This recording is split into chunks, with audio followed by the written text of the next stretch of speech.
Hello everyone. Sir. क्या वो phone उठाया उनने? सर ने कोई रिप्लाई नहीं आया, ऑनलाइन है शायद, हो सकता है ज्वाइन कर ले। आप स्टार्ट कीजिए। चलिए मैं स्टार्ट करता हूँ अभी। Yes sir. एक स्लाइड अभी शेयर करने जा रहा हूँ। हाँ आज सर। भी बेसिक की क्लासेज होगी इनकम टैक्स की। ओके। जैसे हमने कल पढ़ा था वो भी बेसिक 1 था, बेसिक 2 है।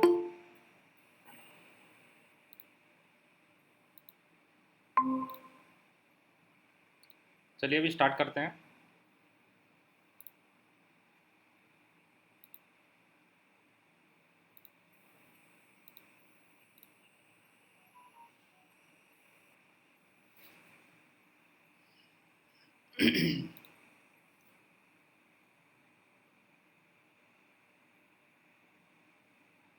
अब देखिए, ये basic of income tax act 1961 है, इसकी सेकंड क्लास है।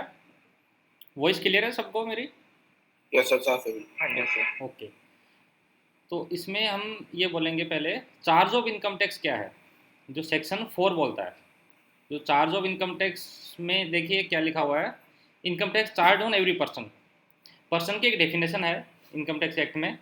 तो जो इनकम टैक्स है वो एवरी पर्सन पे चार्ज होगा, ठीक है। और किस पे चार्ज होगा? Levied on the total income, उसकी जो टोटल इनकम होगी होगी उस पर टैक्स लगेगा। फिर नेक्स्ट आता है ऑफ द प्रीवियस ईयर, मतलब कि प्रीवियस ईयर में जो भी उसने इनकम अर्न किया है, किसने अर्न किया है? पर्सन ने 1 सेकेंड। ये जो चार्ज ऑफ इनकम टैक्स है जो सेक्शन 4 है, उसमें ये बताया गया है कि जो एवरी पर्सन है, वो पर्सन की डेफिनेशन अब मैं बताऊंगा कि इनकम टैक्स एक्ट में पर्सन की क्या डेफिनेशन है, मतलब कौन कौन से पर्सन इंक्लूड है इसमें। तो income tax charge on every person levied on total income, जो भी वो इनकम अर्न करता है, कब करता है? ऑफ द प्रीवियस ईयर में जो भी इनकम अर्न करता है, तो उसको टैक्स कब देना पड़ेगा? असेसमेंट ईयर में देना पड़ेगा, at the rate of applicable assessment year. Assessment year में वो टैक्स देगा। वो प्रीवियस ईयर में वो इनकम जनरेट करेगा, वो कौन करेगा? एक पर्सन करेगा। और कितना टैक्स देगा? एट ए कुछ रेट लिखी हुई है, स्पेसिफाइड रेट है एक, ठीक है। रेट भी मैं आपको बताऊंगा। और subject to the provision of income tax act, जो भी provision of income tax act है वो सारे अप्लीकेबल हो जाएंगे उस पर। तो सीधा से हम बोल सकते हैं कि इनकम टैक्स एक्ट में जो इनकम टैक्स है, तो वो जो गवर्नमेंट है वो चार्ज कैसे करेगी, पर्सन से कैसे चार्ज करेगी, उसकी क्या रूल है। तो एक पर्सन पे एप्लीकेबल है, वो पर्सन की डेफिनेशन अब मैं बताऊंगा।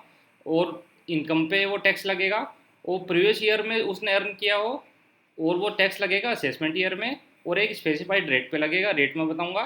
और कुछ इनकम टैक्स के जो एक्ट हैं वो अप्लीकेबल हो जाएंगे उस पर। तो ये बस चार्ज ऑफ इनकम टैक्स है, वो थ्योरेटिकल है। अब जो मेन जो आता है वो है पर्सन, जैसे मैंने अभी मेंशन किया था ना कि income tax charge on every person. तो पर्सन की क्या डेफिनेशन है? अब सेक्शन 231 बोलता है इनकम टैक्स का, 231 पर्सन की डेफिनेशन देता है। तो इसमें क्या क्या इंक्लूड है पर्सन में जो सबसे फर्स्ट इंक्लूड होता है वो होता है इंडिविजुअल।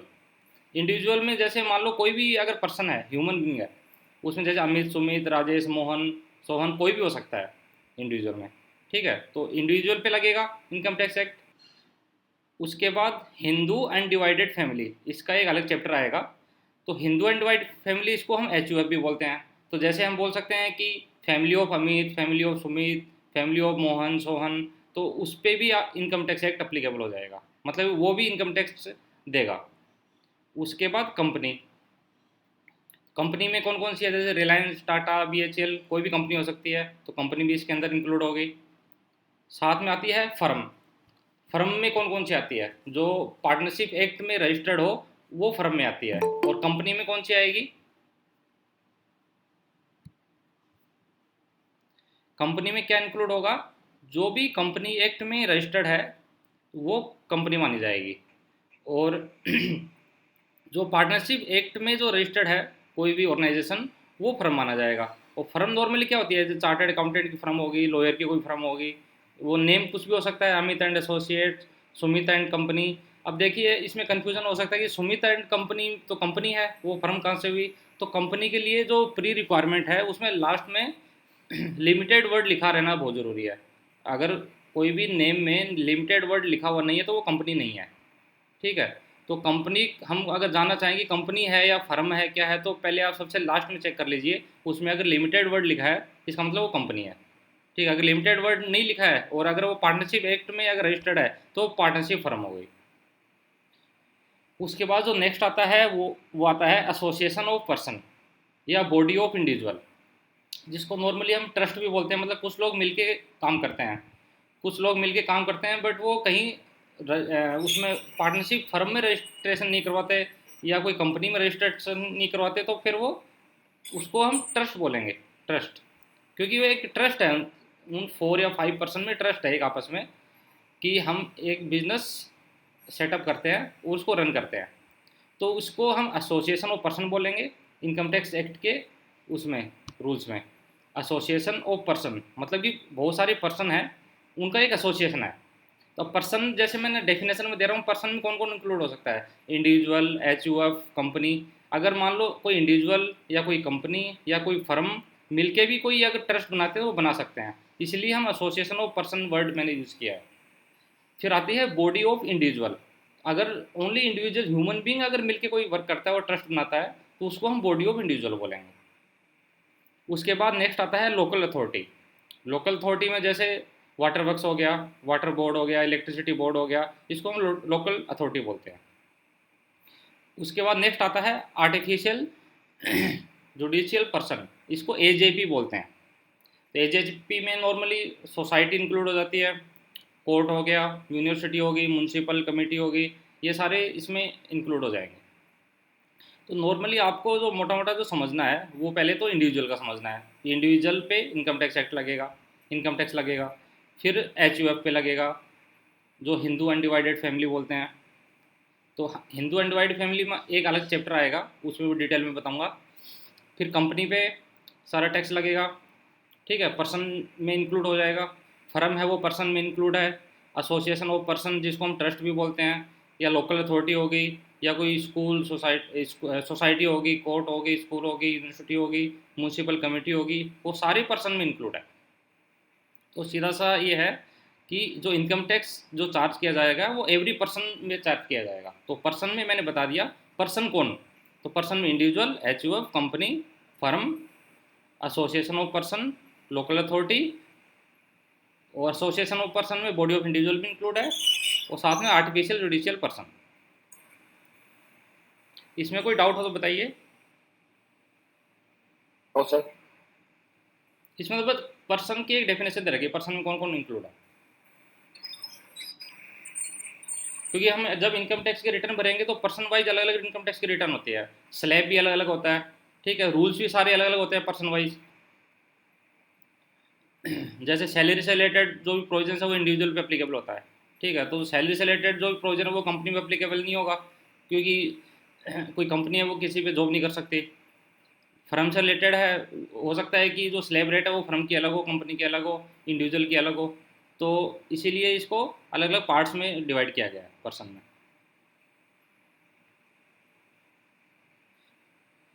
एक पार्टनरशिप फर्म है वो एक लिमिटेड लाइबिलिटी पार्टनरशिप भी हो सकती है, वो मैं बाद में डिटेल में बताऊंगा। तो फर्म में लिमिटेड लाइबिलिटी फर्म है वो भी इंक्लूड है। तो उसमें कुछ कंपनी से रिलेटेड कुछ उसमें फीचर्स होते हैं और कुछ पार्टनरशिप फर्म के फीचर्स होते हैं, उसको लिमिटेड लाइबिलिटी पार्टनरशिप बोलते हैं, वो भी इसके अंदर इंक्लूड है। फिर नेक्स्ट चलता हूँ। अब देखिए नेक्स्ट क्या है, इसमें लिखा है लेविड ऑन टोटल इनकम। उसकी पर्सन की, जो पर्सन अभी बताया है, उसकी जितनी भी टोटल इनकम होगी वो सभी पे ये जो इनकम टैक्स है वो अप्लीकेबल होगा। अब टोटल इनकम क्या है, देखो टोटल इनकम में क्या इंक्लूड है। जो सेक्शन बोलता है 224 बोलता है सेक्शन, इनकम में क्या क्या इंक्लूड है। इनकम में देखिए क्या क्या इंक्लूड है। सबसे फर्स्ट है सैलरी, ठीक है, जो हमारा जो इनकम फ्रॉम सैलरी है वो सबसे फर्स्ट हेड आता है इनकम का। उसमें सैलरी में हम क्या क्या इंक्लूड कर सकते हैं, जैसे बेसिक सैलरी होगी, ठीक है, डियरनेस अलाउंस हो गया, अलाउंसेज हो गए अलग से, स्पेसिफिक अलाउंस कोई भी हो सकता है, जैसे हिल अलाउंस हो गया, कोई साइट अलाउंस हो गया। उसके बाद परक्यूजिट्स होते हैं, परक्यूजिट्स की उसको कोई फैसिलिटी दी गई है, कंपनी ने कोई फैसिलिटी दी है, जैसे फ्री लैपटॉप दे दिया, फ्री एकोमोडेशन दे दिया, या इसकी डिटेल में मैंने जब मैं टैली मैंने बताई थी आपको, वो भी मैंने डिटेल में बताया था। मैं आपको फिर से डिटेल में बताऊंगा जब मैं सैलरी बताऊंगा आपको। तो सैलरी में जैसे बेसिक डीए, अलाउंस, परक्विजिट्स हो गया, रिटायरमेंट बेनिफिट्स हो गए, वो सारे इनकम है, उस पर्सन की इनकम होगी ना वो। तो इसमें सैलरी एक तो इंक्लूड हो गई इनकम में। दूसरी इनकम में क्या इंक्लूड होगा, उसकी हाउस प्रॉपर्टी की इनकम इंक्लूड होगी। अगर उसको अगर कोई रेंट आ रहा है तो वो हाउस प्रॉपर्टी की इनकम इंक्लूड हो जाएगी। उसके बाद नेक्स्ट आता है कैपिटल गेन। कैपिटल गेन किसको बोलते हैं? कैपिटल गेन में जैसे देख सकते हैं आप, जो आप अगर आपके पास गोल्ड है, कोई शेयर है, कोई म्यूचुअल फंड हो, या कोई प्रॉपर्टी हो गई, प्रॉपर्टी में जैसे आपका हाउस हो गया, कोई लैंड हो गया सॉरी। तो सारे अगर आपने अगर सेल किए हैं, वो अगर उस पर आपने प्रॉफिट अर्न किया है, तो उसको कैपिटल गेन बोलते हैं। तो आपकी कैपिटल गेन से जो भी इनकम होगी वो भी इनकम में इंक्लूड होगी। हाउस प्रॉपर्टी से जो रेंट आएगा वो भी इनकम में इंक्लूड होगी। सैलरी से अगर कोई आपका अगर इनकम आ रही है वो इनकम में इंक्लूड हो गई। और साथ में बिजनेस एंड प्रोफेशन, अगर आपने कोई बिजनेस कर रखा है, या अगर आप प्रोफेशनल हैं जैसे सीए, डॉक्टर, तो उससे अगर कोई भी इनकम आ रही है तो वो भी इसमें इंक्लूड हो जाएगी। और साथ में अदर सोर्सेज इनकम हो गई, जो इनको छोड़ के जो भी बचा, जैसे डिविडेंड, इंटरेस्ट, कोई लॉटरी इनकम हो गई, ठीक है, वो सारी इनकम में इंक्लूड हो जाएगी। तो आप चेक कर सकते हैं, इनकम है वो देखिए 5 हेड में डिवाइडेड होगी। तो इसमें कोई कंफ्यूजन आपको? अच्छा। जब आप इनकम टैक्स की रिटर्न सबमिट करेंगे ना, तो उसमें आपको देखिए डिटेल में आपको मैं बताऊंगा। और बाकी ये जो इनकम हेड है, जैसे सैलरी हेड हो गया, हाउस प्रॉपर्टी हो गया, ये सारे इंडिविजुअल इंडिविजुअल आपको मैं डिटेल में बताऊंगा। अभी तो बेसिक चल रहा है। अब देखिए, जो इनकम जो मैंने बताई है, इनकम भी 2 टाइप की होती है इसमें। एक होता है ग्रोस टैक्सेबल इनकम, और एक होती है नेट टैक्सेबल इनकम। इसका नीचे मैंने एग्जांपल भी दिया है। ये जो ग्रोस टैक्सेबल इनकम क्या होती है? ये ग्रोस टैक्सेबल इनकम ये होती है जिसमें कोई एग्जम्प्टेड पार्ट है वो इंक्लूड नहीं हो। मीन्स कि अगर आपका मान लीजिए कि कोई हाउस एच आर ए आपको मिल रहा है, और उसमें कुछ एग्जम्प्टेड पार्ट है एच आर ए। तो एच आर ए अगर आपको मिला तो सारा टैक्सेबल हो जाएगा, बट उसमें कुछ एग्जम्पशन मिलती है। उसकी एक लिमिट होती है, एक 3 हेड होते हैं, उसकी एक लिमिट, मिनिमम जो भी उस लिमिट में आएगा वो टैक्स फ्री हो जाएगा आपका, जिसको बोल सकते हैं एग्जम्पशन। या कुछ अलाउंसेज होते हैं आपके, वो कुछ एग्जम्प्ट होते हैं। तो आपकी कोई भी इनकम जिसमें कोई एग्जम्प्टेड पार्ट इंक्लूड नहीं हो, उसको टैक्सेबल इनकम बोलते हैं। आप नीचे चेक कर सकते हैं, देखिए, इसको ग्रोस टैक्सेबल इनकम बोलते हैं। अब देखिए, मैंने आपको बताया था कि जो भी इनकम है वो 5 हेड में डिवाइड होती है। Income from salary, income from house property, income from capital gain, income from business profession, income from other sources. अब मान लीजिए इसकी टोटल इनकम ये है, ये टोटल इनकम आप चेक कर सकते हैं, 1100 रुपये है सबका, ठीक है। अब उसको कुछ एग्जाम्पशन भी मिली है, कुछ सैलरी में कुछ एग्जाम्पशन है उसकी, कुछ हाउस प्रॉपर्टी में भी अलग सेक्शंस है, उनमें कुछ एग्जाम्पशन है उसको। कि एग्जाम्पशन का क्या मतलब हुआ कि उस पर 1100 रुपये में से 100 रुपये कम हो जाएंगे, अब टैक्स लगेगा, 1000 रुपये भी लगेगा। इनकम फ्रॉम हाउस प्रॉपर्टी भी उसको अगर रेंट 1100 मिल रहा है, तो कुछ एग्जाम्पशन है उसको, जो मैं आपको डिटेल में बताऊंगा। कौन डिफरेंट टाइप की एग्जाम्पशन हो सकती है। तो 100 रुपीज़ मान लो उसकी एग्जाम्पशन है, तो टैक्सेबल इनकम कितनी हुई? 1000 हो गई। ऐसे इनकम फ्रॉम कैपिटल गेन में, अगर मान लो उसने कोई गोल्ड बेचा है या प्रॉपर्टी बेची है, उससे अगर 1100 उसका प्रॉफिट हुआ है, तो एग्जाम्पशन अगर उसकी 100 है तो टैक्सेबल इनकम उसकी 1000 हो गई, ठीक है। ऐसे ही income from income from business profession और इनकम फ्रॉम अदर सोर्सेज। तो टैक्सेबल इनकम आप चेक कर सकते हैं। टैक्सेबल इनकम अगर हम टोटल कर लेंगे सारे हेड्स का, तो ग्रोस टैक्सेबल इनकम आ गया आपको, जो मैंने अभी बताया था ना। ग्रोस टैक्सेबल इनकम क्या है? तो ग्रोस टैक्सेबल इनकम वो है जो एग्जम्प्टेड पार्ट है वो हटा दो, टोटल इनकम में से एग्जम्प्टेड पार्ट हटा दो, तो ग्रोस टैक्सेबल इनकम आ जाएगी आपकी। इसमें कोई डाउट है? अब देखिए, नेट टैक्सेबल इनकम क्या होती है। ग्रोस टैक्सेबल इनकम मैंने बता दिया आपको कि उसमें बस एग्जम्पशन ही कम हुई है, डिडक्शन कम नहीं हुई है। अब कुछ हमको डिडक्शन भी मिलती है, जो चैप्टर 6A में होता है। मैंने आपको बताया था ना कल कि इनकम टैक्स एक्ट है वो डिफरेंट चैप्टर्स में डिवाइड है, ठीक है। तो उसमें एक 6A चैप्टर आता है, उसमें जितनी भी डिडक्शंस होती है, ATC की होगी, जैसे इंश्योरेंस की हो गई, ठीक है। आपने अगर हायर एजुकेशन लोन लिया है तो ATE की हो गई, ठीक है। आपने अगर कोई डोनेशन दिया है, ATG की हो गई। तो बहुत सारी डिडक्शंस है, अगर वो डिडक्शन अगर आप कम कर देंगे ग्रोस टोटल इनकम में से, तो आपकी नेट टैक्सेबल इनकम आ जाएगी। तो gross taxable income net taxable income का जो डिफरेंस होता है वो बस डिडक्शन होता है।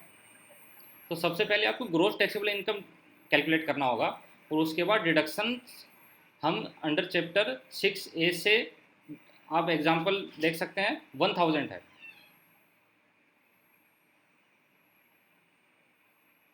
वन सेकेंड,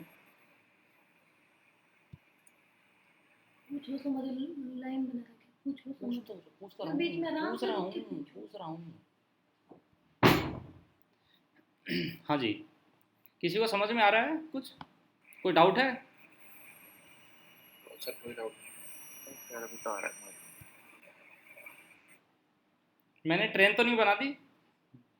नहीं सर, आप सही बता रहे हैं। नहीं नहीं सर। सर हाँ जी, आपने क्या कहा कि जो ग्रोस टैक्सेबल इनकम है उसमें से डिडक्शन लेस होगी ना? हाँ जी, हाँ जी। ओके, तो उसके बाद क्या आएगा सर? फाइनल अमाउंट को क्या बोलेंगे जब डिडक्शन लेस कर देंगे? जो नेट टैक्सेबल इनकम, ग्रोस में से अगर डिडक्शन कम कर देंगे तो नेट आ जाएगा, net taxable income. Okay sir. ठीक है ना? ग्रॉस का मतलब टोटल हुआ, नेट वो हुआ जिस पर डिडक्शन। हाँ, ग्रोस टैक्सेबल इनकम में ना जो एग्जम्पशन पार्ट है वो कम हो जाएगा। अगर आपकी टोटल इनकम है, ठीक है, टोटल इनकम में से आप देखिए इसमें स्लाइड में देखिए, आपकी देखिए टोटल इनकम लिखी है 1100 रुपये है सबकी। तो सर ये जो नेट टैक्सेबल इनकम होगा तो हाँ जी। ये मेन मतलब ये प्रॉफिट अमाउंट होती है, फाइनल अमाउंट होती ये है? फाइनल अमाउंट होती है, इस पे टैक्स कैलकुलेट होगा आपका। अच्छा, इस पे टैक्स कैलकुलेट हाँ, होगी? आपका tax calculate gross taxable income पे नहीं होगा, और न ही ओ, टोटल इनकम पे होगा। पहले तो आपकी टोटल ओके इनकम सर। पहले डिफाइन होगी कि टोटल इनकम आपकी है कितनी। ठीक है, ओके उस सर। टोटल इनकम में से फिर आपको लगेगा नहीं मैं कुछ एग्जाम्पशन ले सकता हूँ, कुछ टैक्स प्लानिंग कर सकता हूँ कि ओके ये सर। इनकम तो मेरी टैक्सेबल है ही नहीं, मैं क्यों ऐड कर रहा हूँ। ठीक है, तो यस आप सर। कम कर दो, उसके बाद आपकी आ जाएगी ग्रोस टैक्सेबल इनकम। ठीक है, okay gross sir. Taxable income में क्या क्या इंक्लूड होगा?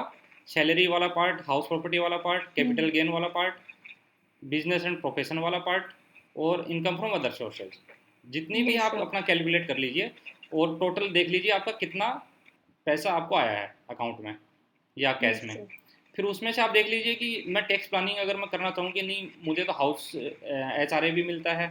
ठीक है, तो HRA में मुझे अगर कंपनी 1 लाख रुपीज़ दे रही है तो हो सकता है कि 50,000 तो एग्जम्प्टी हो, टैक्स ही नहीं लगता उस पर, तो वो 50,000 में कम कर दूंगा टोटल इनकम में से। उसको एग्जाम्पशन बोलते हैं। कुछ अलाउंसेज होते हैं, कुछ स्पेसिफिक अलाउंस होते हैं। ठीक है, उसकी सबकी एक अलग अलग एग्जाम्पशन की लिमिट दी हुई है। ठीक और है, सर जो ये मेडिकल अलाउंस होते हैं ये सब तो ये इनकम में ऐड होते हैं? मेडिकल अलाउंस तो ये हो गया ना, एक टाइप का अलाउंस हो गया कि यस भी सर। कंपनी आपको कोई भी नेम से एक अलाउंस दे रही है। ठीक है, यस सर। तो वो फिर टोटल इनकम में ऐड हो गई। टोटल इनकम में ओके। ऐड होने के बाद फिर आप चेक करेंगे कि भी आप फिर प्रोविजंस पढ़ेंगे, सारे सेक्शंस पढ़ेंगे कि भी कौन कौन से सेक्शंस है जिसमें एग्जाम्पशन भी लिखी हुई है कि एग्जाम्पशन में ले सकता हूँ। ठीक है, एग्जाम्पशन आप लेने के बाद फिर आपका एक ग्रोस टोटल टैक्सेबल इनकम आ जाएगी ओके सर। एग्जाम्पशन कम करने के बाद। तो ग्रोस टैक्सेबल इनकम आने के बाद फिर आप चेक करेंगे कि अब मैं डिडक्शन भी ले सकता हूँ क्या। ठीक है, ओके डिडक्शन सर। किस टाइप का हो सकता है कि आपने कोई इन्वेस्ट किया हो या कोई पेमेंट किया हो अलग से। ठीक है, यस तो सर। उसका मैं डिडक्शन ले सकता हूँ। तो डिडक्शन का क्या मतलब हुआ कि ग्रोस टैक्सेबल इनकम है उसको भी मैं कम कर दूँ, थोड़ा और कम कर दूँ। मैंने एग्जाम्पशन से मैंने ओके। कुछ कम किया था, अब मेरे पास फिर से एक मौका है कि ग्रोस टैक्सेबल इनकम को भी अब मैं कम कर सकता हूँ। ओके वो सर। चैप्टर 6A जब मैं बताऊंगा वो डिटेल में, तब उसमें बहुत सारे सेक्शंस हैं जिसमें डिडक्शंस आप ले सकते हो।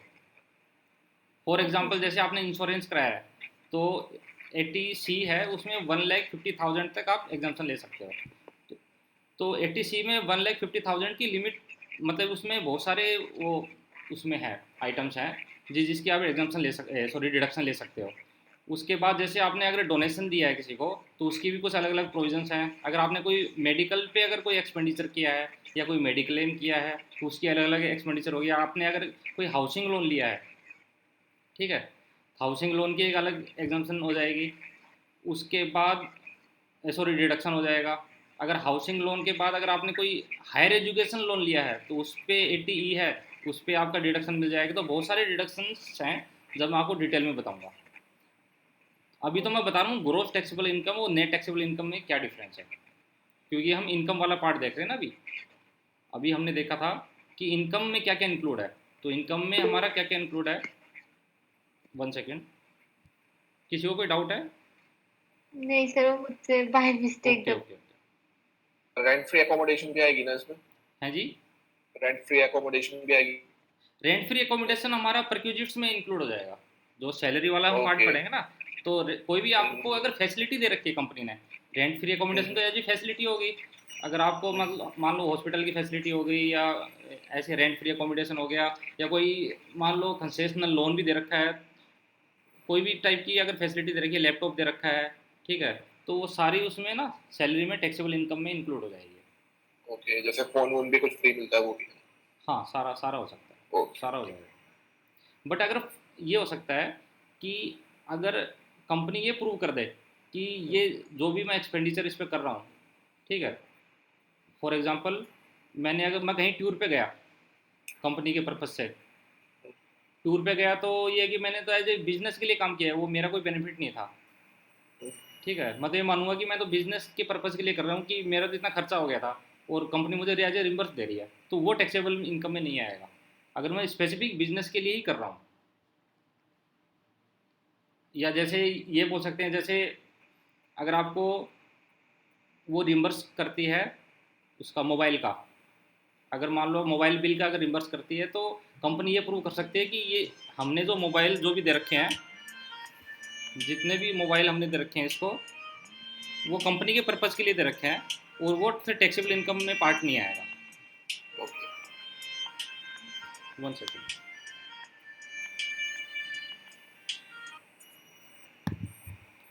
चलिए, हमने gross taxable income, net taxable income अभी जान लिया है। इसमें कोई कन्फ्यूजन तो नहीं है अभी?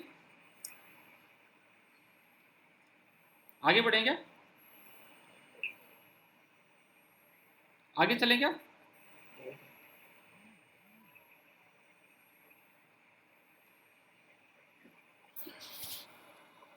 अब नेक्स्ट आता है असेसी। असेसी को हम टैक्स पेयर भी बोलते हैं। इसका सेक्शन है 27। मीन्स कि जिसका असेसमेंट होता है, हम जैसे असेसमेंट ईयर हम अभी पढ़ेंगे, तो असेसी कौन होता है? पर्सन को ही असेसी बोलते हैं, इसी को ही टैक्स पेयर बोलते हैं। और सीधा सा ये है कि कोई भी पर्सन जो कोई टैक्स पे करता है, कोई फाइन पे करता है, कोई इंटरेस्ट पे करता है, कोई पेनल्टी पे करता है, उसको असेसी बोलते हैं, ठीक है। आपको ज़्यादा डिटेल में मत जाओ इसमें। फिर नेक्स्ट आता है ईयर। इसमें normally financial year, previous year और असेसमेंट ईयर दो यूज़ होते हैं। फाइनेंशियल ईयर तो दोनों ही है। जैसे आपको कैलेंडर ईयर का पता है, जनवरी से दिसंबर होता है। फाइनेंशियल ईयर का पता है सबको? Yes sir.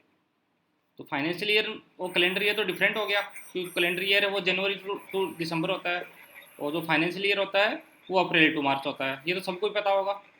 Yes sir. Yes sir. Okay. अब होता है प्रीवियस ईयर एक। तो प्रीवियस ईयर कौन सा होता है? प्रीवियस ईयर होता है पिछले वाला प्रीवियस ईयर, पिछले वाला साल, पिछला साल। अगर हम बोलेंगे अभी हमारा कौन सा फाइनेंशियल ईयर चल रहा है, अभी हमारा 22-23 चल रहा है, फाइनेंशियल ईयर 2022 और 23, ठीक है। तो इसका प्रीवियस ईयर कौन सा हुआ? 2021-22 हो गया, 21 सर। ठीक है। अगर हमारा फाइनेंशियल ईयर 21-22 होता तो उसका प्रीवियस ईयर हो गया 20-21। तो जो भी हम फाइनेंशियल ईयर की बात करेंगे, उससे पिछले वाला साल होगा प्रीवियस ईयर, ठीक है। और वही साल हो गया वो करंट ईयर हो गया, जो उसी साल की हम बात कर रहे हैं। और पिछला साल हो गया उसका प्रीवियस ईयर, और अगला साल हो गया वो असेसमेंट ईयर हो गया उसका। जैसे हम नीचे एग्जांपल देख सकते हैं, 2021-22 है, 2021-22 में फाइनेंशियल ईयर जो 2021-22 है वो किसका प्रीवियस ईयर है? वो 22-23 का प्रीवियस ईयर है।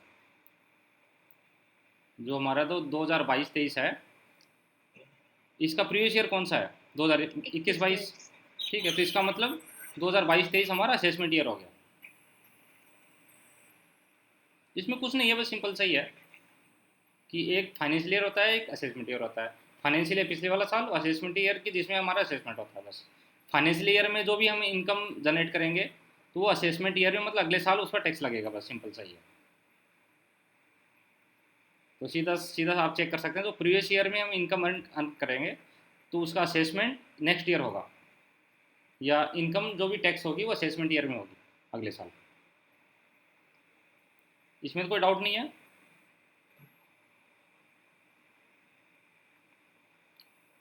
उसके बाद नेक्स्ट है रेट ऑफ इनकम टैक्स। जैसे हमने अभी बेसिक बताया था, जो चार्ज ऑफ इनकम टैक्स है हमारा मेन, इसमें देखिए income tax charge on every person, सभी पर्सन पे इनकम टैक्स चार्ज होगा, तो पर्सन हमने देख लिया। Levied on total income, total income पे लेवी होगा, तो हमने इनकम भी देख ली कि ग्रोस टोटल टैक्सेबल इनकम क्या होती है, नेट टैक्सेबल इनकम क्या होती है। उसके बाद प्रीवियस ईयर, तो प्रीवियस ईयर क्या है कि जो भी इनकम हमने अर्न किया है वो प्रीवियस ईयर में अर्न की हो। और at the rate of applicable assessment year, जो भी असेसमेंट ईयर मतलब अगले साल जो भी रेट अप्लीकेबल होगी उस पर वो टैक्स लगेगा उसका। और एट एनी रेट, अब कौन सी रेट, तो रेट जैसे बजट में डिसाइड होती है,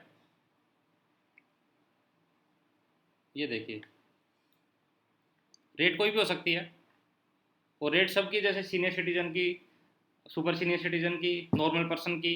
पहले तो मैन वुमेन की भी अलग अलग रेट हुआ करती थी, अब सेम हो गई है।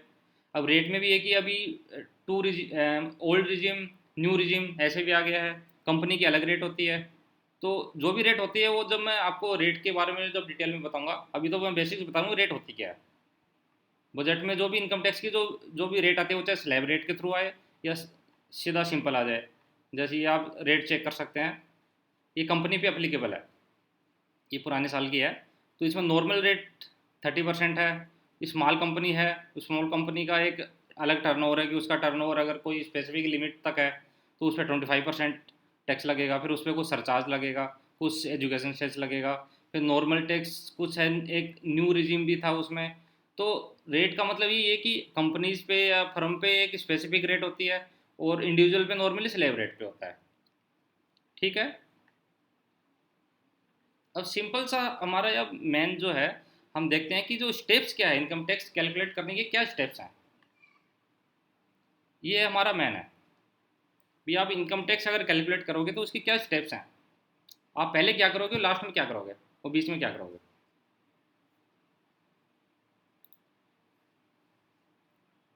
अभी तक कुछ कंफ्यूजन है, ये क्लियर है।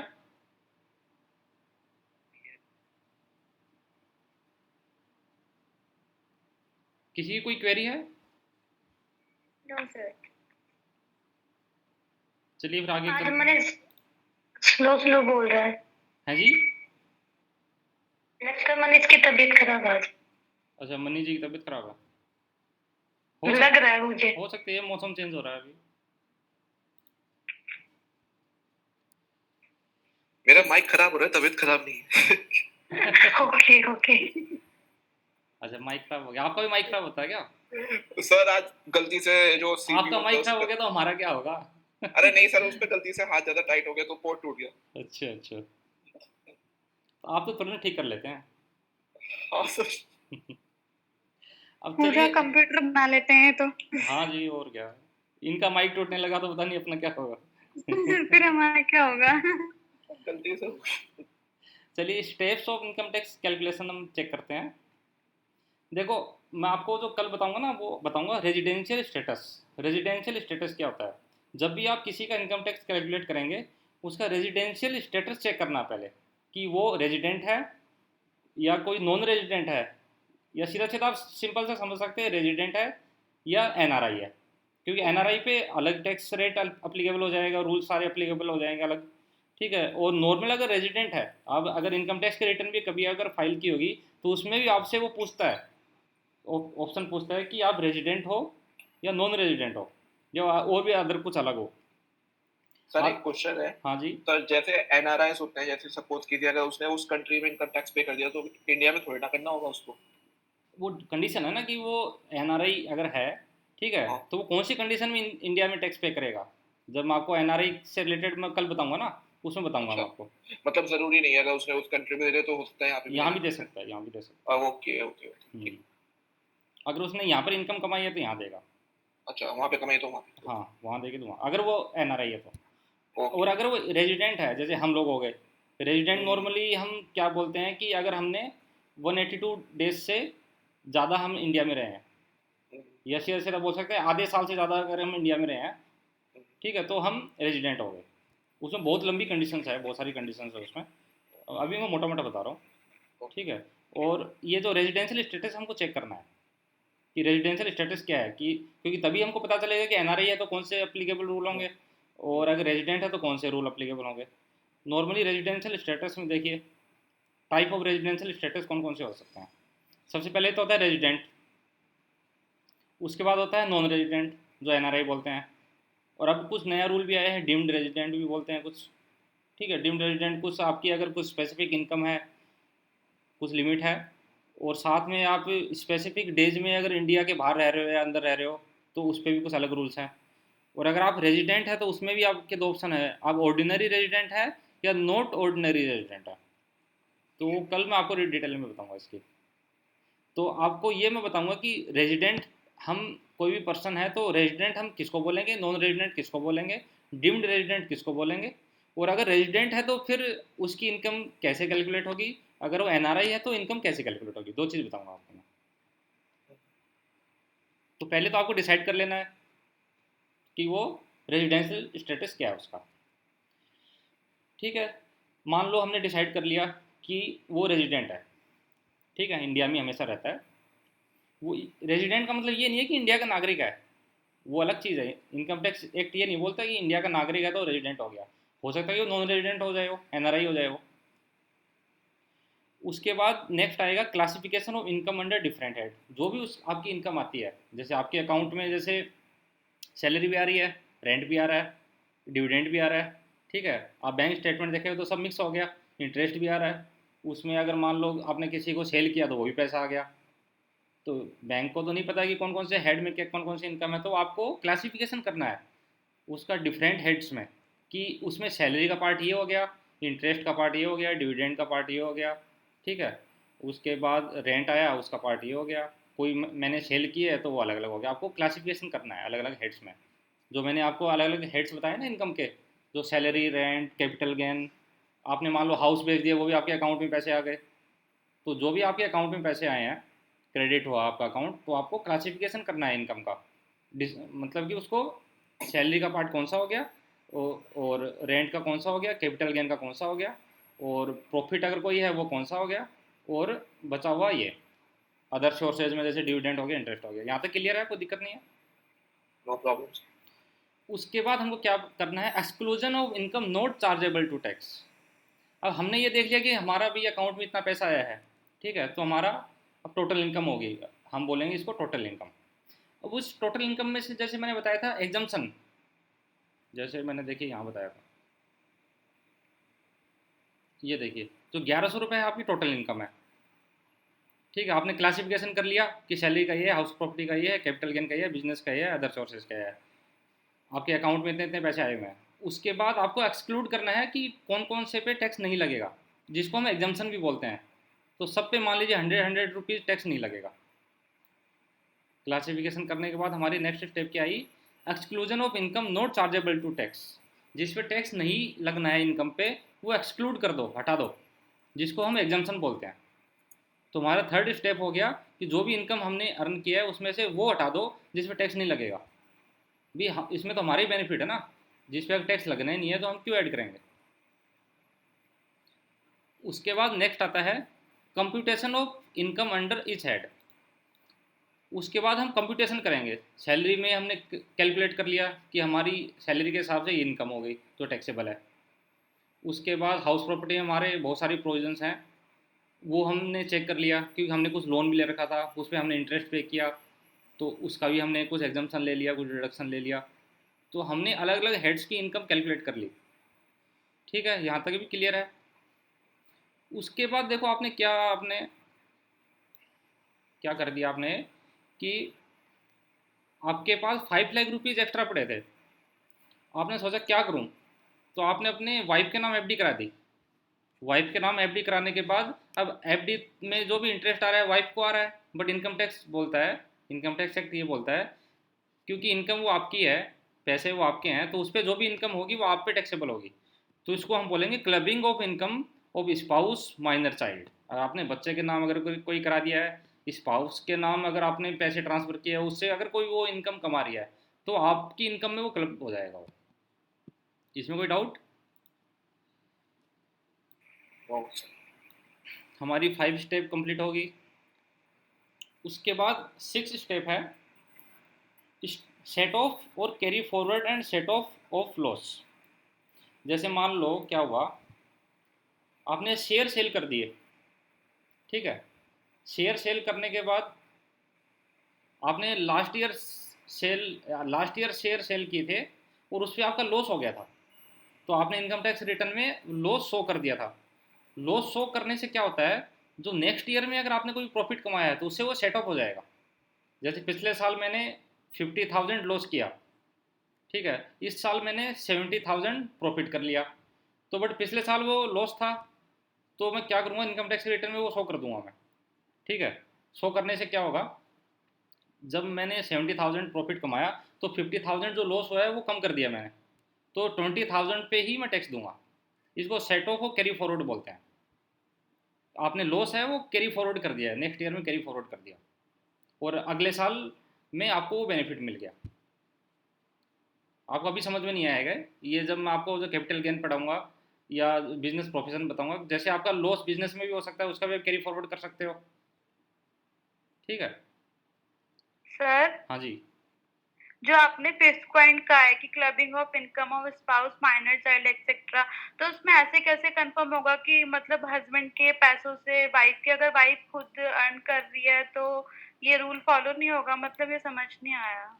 नहीं, जैसे मैं बता रहा हूँ कि जैसे मेरे वाले केस में मेरे पास मान लो 5 लाख रुपीज़ पड़े हैं, और फाइव हाँ लाख जी। रुपीज़ पड़े हैं, तो इसको अगर मैं मेरे नाम एफडी करा दूंगा, और मेरे नाम एफडी कराने से इंटरेस्ट मुझे ही आएगा, तो वो जो भी इंटरेस्ट आएगा वो अदर सोर्सेज में टैक्सेबल हो गया मेरा, हाँ ठीक है। बट जी। मैंने सोचा कि नहीं, मैं टैक्स बचा लेता हूँ, और मैंने वो इनकम है वाइफ के नाम कर दिया एफडी। अब वो हाँ इंटरेस्ट जी। वाइफ के नाम आ रहा है, बैंक तो वाइफ को दे रहा है, ठीक है। बट इनकम टैक्स एक्ट ये बोलता है कि वो एक्चुअल में पैसे मेरे थे, क्योंकि मेरे कमाए हुए थे वो पैसे। अगर वो एफडी अगर मैं कराता तो मेरी टैक्सेबल होती, बट आपने वाइफ के नाम करा लिया वो, जो सही नहीं है। तो उसको क्लबिंग ऑफ इनकम बोलते हैं, कि वो क्लब हो जाएगी, मेरी इनकम में क्लब हो जाएगी वो, जो भी स्पाउस ने जो भी इंटरेस्ट अर्न किया है, क्योंकि वो पैसे मेरे थे। अगर वो इन्वेस्ट मैं करता तो मेरा ही वो इनकम आता वो, और मेरा ही टैक्सेबल होता। इसको ठीक है। क्लबिंग ऑफ इनकम बोलते हैं। Okay sir. उसके बाद क्लबिंग ऑफ इनकम हमने ऐड कर दिया। उसके बाद सेट ऑफ और कैरी फॉरवर्ड, जो भी हमारे लास्ट ईयर के लॉसेज थे वो इस बार हमने सेट ऑफ कर दिए, ठीक है। या हमारे इस साल के जो भी लॉस है वो अगले साल हम ले जाएंगे। उसके बाद देखिए, सारा कुछ करने के बाद क्या हुआ, एक computation of gross taxable income. हमने ग्रॉस टैक्सेबल इनकम पे आ गए, जो हमने देखिए यहाँ भी बताई थी। यहाँ देखिए हमारा ग्रॉस टैक्सेबल इनकम जो 5,000 है उस पर आ गए। उसके बाद ग्रॉस टैक्सेबल इनकम के बाद क्या होगा, नेक्स्ट स्टेप क्या है, ये सारी मैं डिटेल में बताऊंगा, अभी तो बस बेसिक चल रहा है, आपको ओवरऑल पता रहे। Computation of gross taxable income के बाद क्या होगा, डिडक्शंस, जो भी डिडक्शंस हैं, जो चैप्टर 6A में है, तो deduction from gross total income में डिडक्शन मिल गई आपकी। डिडक्शन मिलने के बाद नेट टैक्सेबल इनकम आ गई। नेट टैक्सेबल इनकम भी मैंने बताया था, डिडक्शन भी बताया था। नेट टैक्सेबल इनकम आने के बाद फिर देखेंगे कि कौन सा रेट अप्लीकेबल है उस पर, जो भी टोटल इनकम आपकी टैक्सेबल इनकम निकल के आई है, नेट टैक्सेबल इनकम, उस पर कौन सा रेट अप्लीकेबल है। अगर कंपनी है तो अलग रेट हो गया, अगर वो सीनियर सिटीजन अलग हो गया, सुपर सीनियर सिटीजन है वो अलग रेट हो गई। आपका न्यू टैक्स रिजिम अप्लीकेबल है, ओल्ड है, आप कौन सा ऑप्ट करना चाह रहे हो, जितनी भी सारी चीज़ें हैं वो डिसाइड करेंगे यहाँ पर। अब डिसाइड करेंगे नेट टैक्सेबल इनकम आने के बाद, अब डिसाइड करेंगे कि अब कौन सी रेट लगेगी। अब रेट भी लग गई, उसके बाद जो भी अगर आपका कोई सेस या सरचार्ज जो भी है, तो टैक्स जब कैलकुलेट हो गया उसके बाद सरचार्ज कैलकुलेट हो जाएगा, एजुकेशन सेस कैलकुलेट हो जाएगा अगर अप्लीकेबल है तो। ये सारा होने के बाद आपका एक टोटल टैक्स बन गया। फिर टोटल टैक्स बनने के बाद आप क्या करेंगे, आपको अब टैक्स पे करना, मान लीजिए आपका 1 लाख रुपीज़ टैक्स पे करना आ गया। अब आप क्या करेंगे, एक एडवांस टैक्स का एक है प्रोविज़न। अगर आपने कोई एडवांस टैक्स पे किया है, या आपका कोई टीडीएस कट गया है, जैसे मान लो इंटरेस्ट पे टीडीएस कट गया आपका, या आपने कोई सैलरी अर्न की है तो उस पर अगर टीडीएस कट गया है, तो वो टीडीएस का अमाउंट वो 1 लाख रुपीज़ में से कम कर देंगे, क्योंकि डबल थोड़ी पैसे आप देंगे गवर्नमेंट को। आप तो पहले से टीडीएस कट गया, इसका मतलब टैक्स, ये आपने टैक्स ही तो पे किया हो। तो आपने अगर कोई एडवांस टैक्स पे किया है, अगर कोई भी टैक्स पे किया है, वो टोटल टैक्स में से आपने कम कर दिया। तो फॉर एग्जांपल आपने 70,000 रुपीज़ टैक्स पहले से पे कर दिया था, एज ए एडवांस टैक्स पे कर दिया था या टीडीएस के थ्रू पे कर दिया था। तो 1 लाख रुपये में से 70,000 कम करने के बाद जो बचा 30,000, वो आप अभी पे कर देंगे। इसको सेल्फ असेसमेंट टैक्स भी बोलते हैं। रेजिडेंशियल स्टेटस के बारे में मैंने बेसिक तो बता दिया था, डिटेल में मैं कल बताऊंगा। अब इसमें बताइए कोई डाउट हो तो। नॉट एट ऑल उसमें। ये भी सिंपल था। यस।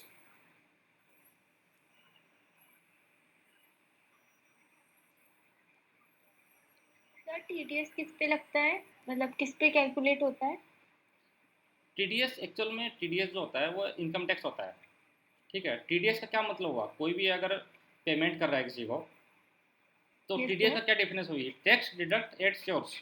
जहाँ से सोर्स है इनकम का, वहाँ ही टैक्स काट दिया जाएगा। जैसे आपको अगर सैलरी मिल रही है, ठीक है, तो यस सैलरी सर। जो भी दे रहा है आपको, वो पहले आपकी टोटल टैक्सेबल इनकम कैलकुलेट करेगा। नेट टैक्सेबल इनकम कैलकुलेट करने के बाद फिर वो देखेगा आपको कितना टीडीएस बनता है, सॉरी कितना इनकम टैक्स बनता है।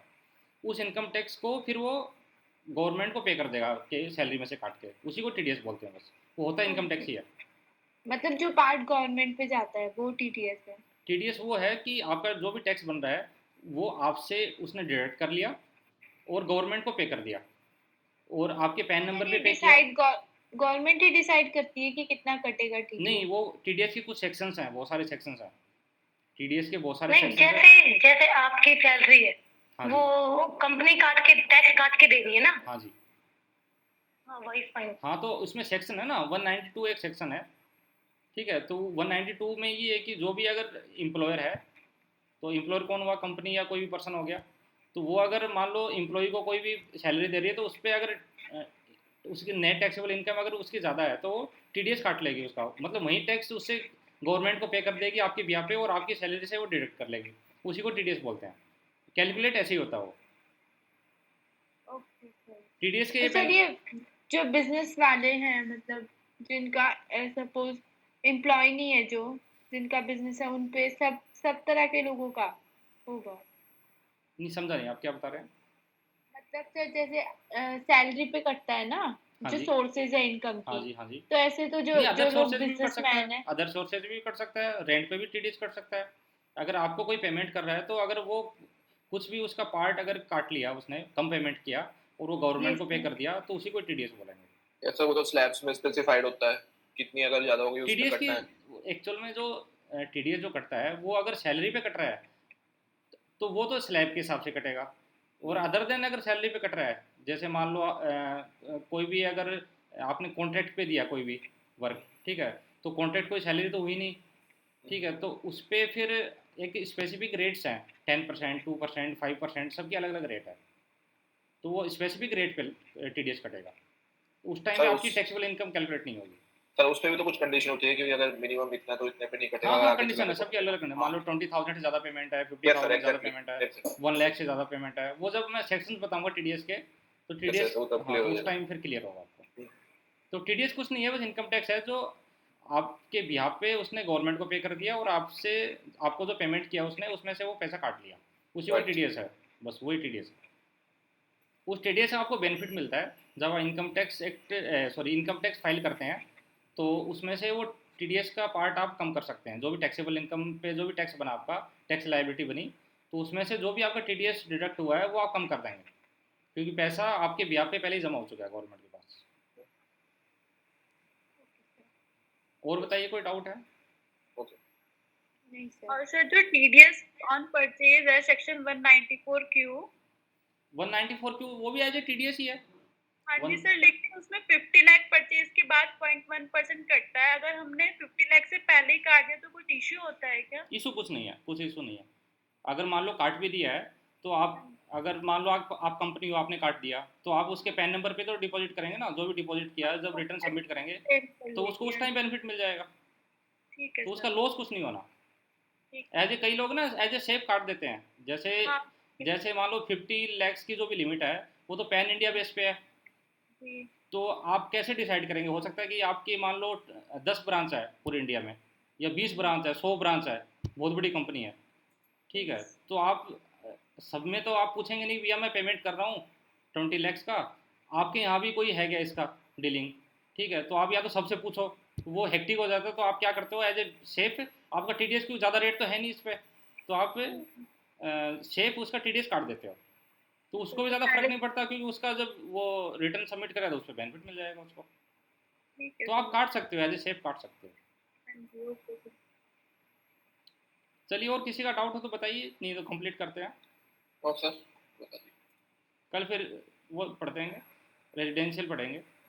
ओके ओके फिर, thank you. Thank you sir, good night. Okay, good night, bye. Thank you.